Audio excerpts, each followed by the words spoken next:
P and T. So 3 questions alone till now we have completed. Only 3 questions. How many questions are here in this unit? 11 question is there. So first question is big derivation 15 mark. Second derivation is 13 mark. Third derivation is also 13 mark. TE, TM, separate question. The next one is characteristics of TE and TM waves. So there are also derivations only we are going to do under the characteristic based on the assumptions what we have learned in the TE and TM waves. So some theory and some thing. But thing is, if you understand and learn characteristics of TE and TM waves also very simple one. Okay, so everything understanding is very important. So notes, put the heading characteristics of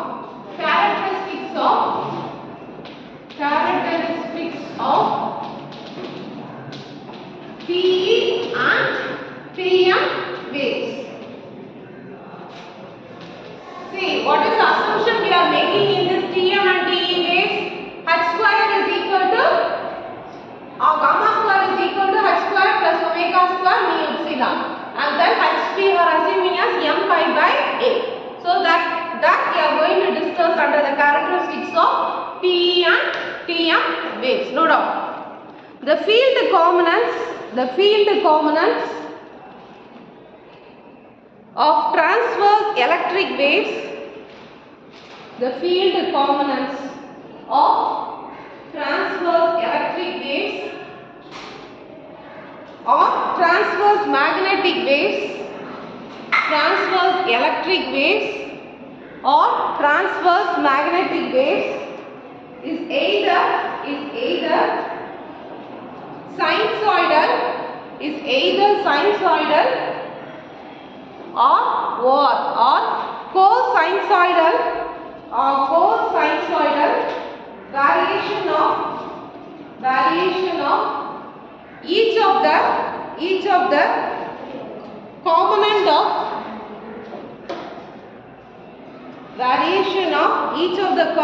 of either sinusoidal or cosinusoidal variation of each of the component of E bar or H bar, in the x direction.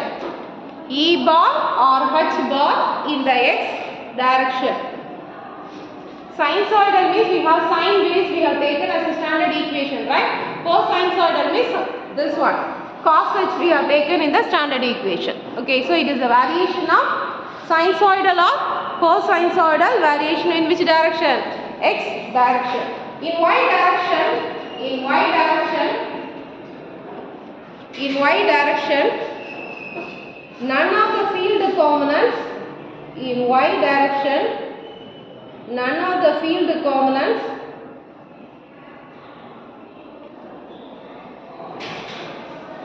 vary in magnitude or phase. In y direction, none of the field components vary in magnitude or phase. All the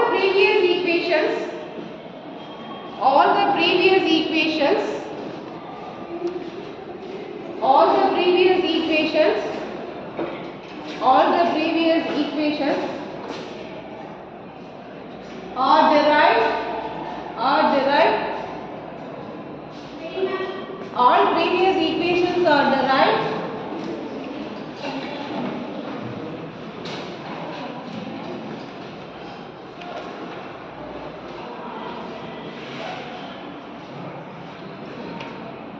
All previous equations are derived under the assumption H square is equal to gamma square plus omega square mu epsilon. This is the assumption we have made in which one? In all the derivations, right from the first derivation Maxwell's equation to TE and TM waves, what we have assumed? Gamma square is equal to H square is equal to gamma square plus omega square mu epsilon. So the value of H is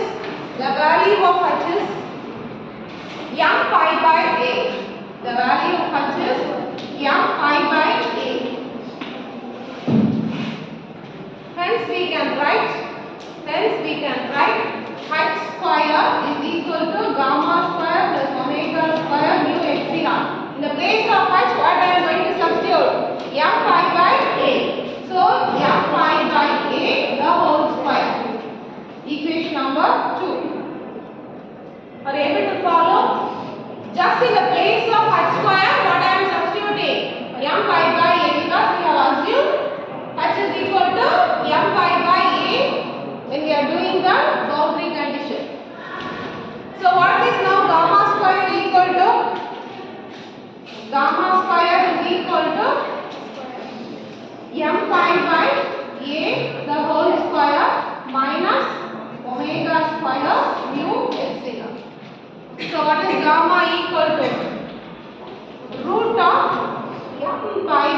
square minus omega square mu epsilon. So this is equation number 3. Equation number 3. So what we have seen in transverse electric and magnetic is that it is propagating, in which direction we are propagating. So we have just taken the assumption what we have made in the first 3 equations. So this is the 4th question under this unit. Explain the characteristics of TE and TM waves.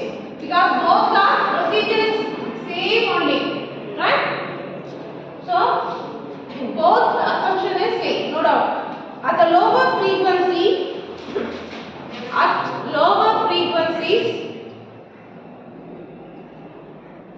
omega square mu epsilon is found to be less than m pi by a.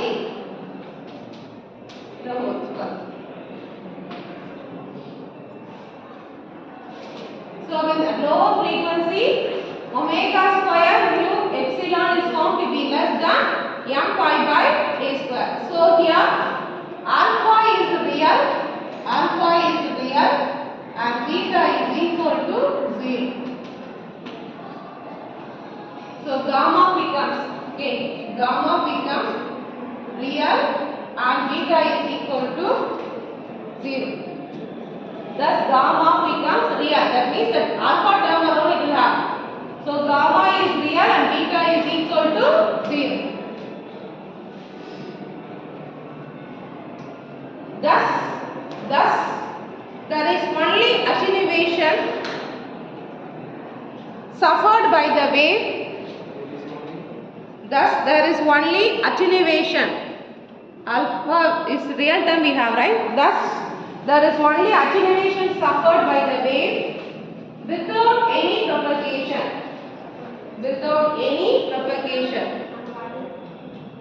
Thus there is only attenuation suffered by the wave without any propagation.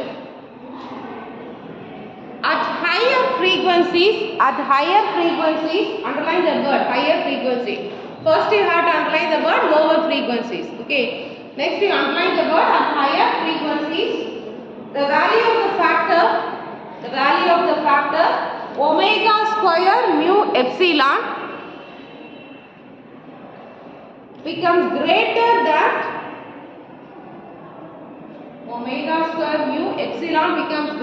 than m pi by a the whole square.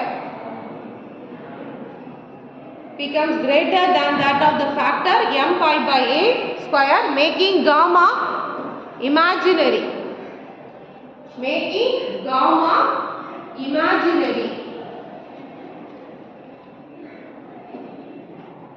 Thus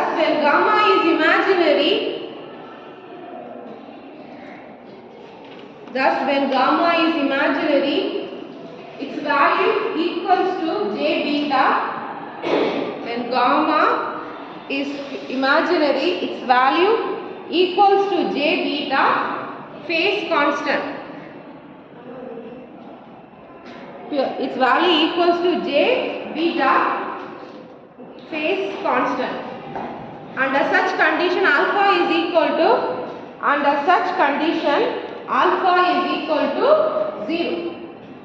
So when at lower frequency what happens? Omega square mu square epsilon is less than that of m pi by square. So at that time gamma is real and beta is equal to 0. When higher frequency what happens? The omega square mu epsilon become greater than that of m pi by square. So that time alpha will be equal to 0, gamma will be equal to j beta. Imaginary time, it becomes as imaginary. So underline that word. Okay. Next we note down, next paragraph we note down. Thus the lower frequencies are attenuated. Thus the lower frequencies are attenuated completely with no propagation.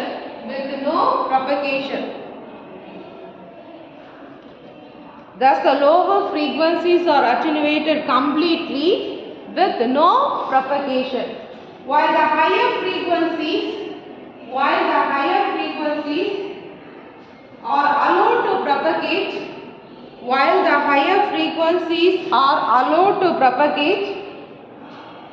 with appropriate phase shift only. While the higher frequencies are allowed to propagate with appropriate phase shift only. The system acts as a high pass filter. The system acts as a high pass filter. Underline the word. The system acts as a high pass filter. While the higher frequencies are allowed to propagate with appropriate phase shift only. Underline that word. The higher frequencies are allowed to propagate with appropriate phase shift only. The system acts as a high pass filter. Now we are going to see the conditions of this one. Let's note down next paragraph. Let the cutoff frequency of the high pass filter be. Let the cutoff frequency of the high pass filter be F suffix C. Let the cutoff frequency of the high pass filter be FC. The cutoff frequency can be defined. The cutoff frequency can be defined as the frequency. The cutoff frequency can be defined as the frequency at which the propagation constant changes from real to imaginary. The cutoff frequency can be defined as the frequency at which the propagation constant changes from being real to imaginary. At F equal to Fc, the propagation constant is 0.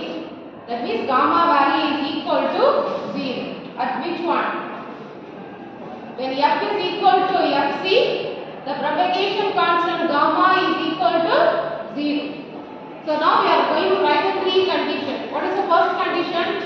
Cutoff frequency we are taking. When F is equal to less than Fc, yes, lower frequency, what will be the value? M pi by A the whole square will be greater than omega square epsilon. At that time, first condition, gamma will be equal to alpha and beta will be equal to 0. Right? Lower frequency. Next, higher frequency. F is greater than Fc. So at that time, M pi by A the whole square will be less than omega square mu epsilon. So gamma will be equal to J beta and alpha will be equal to 0. At F equal to Fc, M pi by A is equal to omega square mu epsilon. So gamma is equal to 0. Or I can write M pi by A the whole square. That's not a problem. Just we are equating the values. Okay. M pi by A square will be equal to omega square. So at that time, what will be the value of gamma? 0. F equal to Fc. Just the three conditions what we have written in terms of theory, we have written as equation. Now substitute this condition in equation number 3. Substitute in 3. Gamma value is what? What is the equation? Gamma is given. Gamma is equal to root of this one. So what is the value of gamma? F equal to Fc? 0. So 0 equal to root of M pi by A the whole square minus, because we are writing F is equal to what? Fc. So make omega as omega c square. Okay. Mu epsilon. Are you able to follow? Just I am changing F is equal to Fc. So omega, I am changing as omega c in equation number which? 3.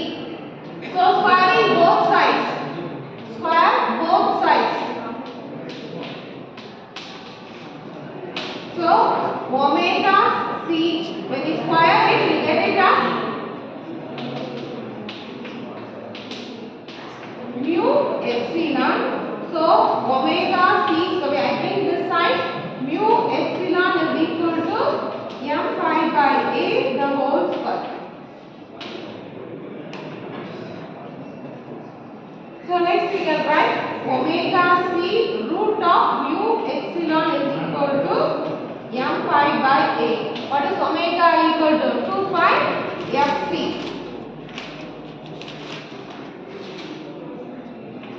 Root of mu epsilon is equal to m pi by a.